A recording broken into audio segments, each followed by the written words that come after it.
संशोधनों को बहुमत होने के कारण वोटिंग करवाकर उसे खारिज कर दिया गया, जो कि मुझे लगता है कि उचित नहीं है। अगर आप बहुमत है आपके पास और सिर्फ अगर फॉर्मेलिटी के लिए, महज औपचारिकता के लिए अगर केवल संशोधन पर बहस करने के लिए लाते हैं तो इसका उचित नहीं बनता है। अगर आप कोई विधेयक लेकर आते हैं और उसका संवैधानिक प्रक्रिया है कि आपको विधानसभा के पटल पे रखना पड़ता है और उसमें बाकी विधायकों को स्वतंत्र रूप से आप उन पे तर्क वितर्क करने का अवसर देते हैं, तो कम से कम कुछ चीजें तो ऐड करनी चाहिए, कुछ चीजें तो समाहित करनी चाहिए। लेकिन आप विधेयक लेकर आए हैं, सिर्फ एक औपचारिक बहस की है कि आप क्या क्या विचार रखते हैं और फिर आपने कहा इस संशोधन की आवश्यकता नहीं है। तो इस हिसाब से हमें लगता है कि एक नियम, अगर बहुमत आपके पास है तो नियम बना ही दीजिए कि भाई हम जो विधेयक लेकर आएंगे वो विधेयक बनेगा, मंत्री जी बनाएंगे, उनके पदाधिकारी बनाएंगे, वो स्पीकर जी एक लाइन में पढ़ देंगे कि विधेयक स्वीकृत हुआ, वो चले जाएगा राज्यपाल के पास। अगर आप विधानसभा में डिस्कशन के लिए लाते हैं तो कम से कम विधायक अगर 10 संशोधन दिए, 12 संशोधन दिए, 15 संशोधन दिए या 50 संशोधन दिए, अरे 1-2 संशोधन भी अगर आप स्वीकार नहीं करेंगे तो उसमें बहस होने का कोई मतलब ही नहीं है, तर्क वितर्क करने का कोई मतलब ही नहीं है।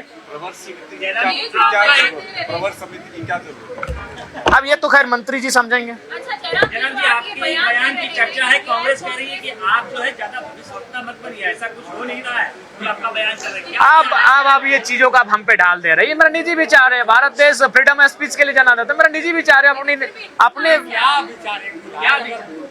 हाँ, तो गंभीरता है, बिल्कुल गंभीरता है। क्या कह रहे हैं? कहाँ से आ रहा है आपके पास? इनपुट हमारे सोर्स है, उन सोर्सों के माध्यम से आ रहा है। और क्यों आप इस इनपुट को कैसे खारिज कर सकते हैं? इरफान जी आज मंत्री हैं, पूछिए जब वो विधायक थे बंगाल किस कारण से गए थे, पूछिए उन्हीं के पार्टी के अनूप जी ने उन पर क्यों एफआईआर करवाया था। तो ये चीजें तो इतिहास में इस प्रकार की घटनाएं घट चुकी हैं, उसी के आधार में और अभी जो वर्तमान में राज्य में आज उथल पुथल मच रही है, उसी के आधार पर मैंने एक बयान दिया था। क्या कह रहा है? देखिए, सोर्स जो हमारा कह रहा है कि वर्तमान में गठबंधन की स्थिति ठीक नहीं है, वही हमारा सोर्स कह रहा है।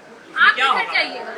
हम ठीक है, हम जनता की आवाज है और इस बजट सत्र में पूरे राज्य की जनता एक ही चीज कह रही है कि विपक्ष में भी भारतीय जनता पार्टी नहीं, जरा मत विपक्ष में बैठा है।